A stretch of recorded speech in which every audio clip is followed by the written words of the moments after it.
Dạo lên cao không ai được tới. Nhảy xuống ra, xuống em. Ừ, chui.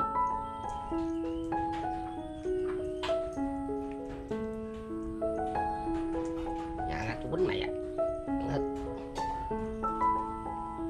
Vô. Kìa, em ăn kìa, con ăn luôn đi.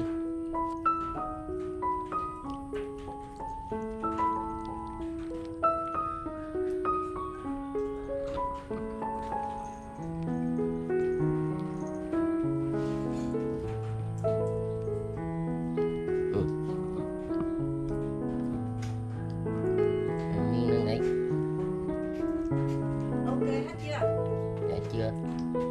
Chìa khóa thì tất ổn hết em. Cái gì cũng việc đơn giản mà chung ra. Cột mấy cái dây này lại như thế nha. Cột chặt mấy dây điện ghê quá. Cọ thì con lấy băng keo con quấn lại để cọ lâu ngày nó đứt nó mát. Đứng ngay ghế nào thì chắc nè. Kìa ghế bộ bên kia đi. Kìa lấy ghế bên kia đi. Ừ. Kia mà.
Gọc gì là 50 á hả? Dạ.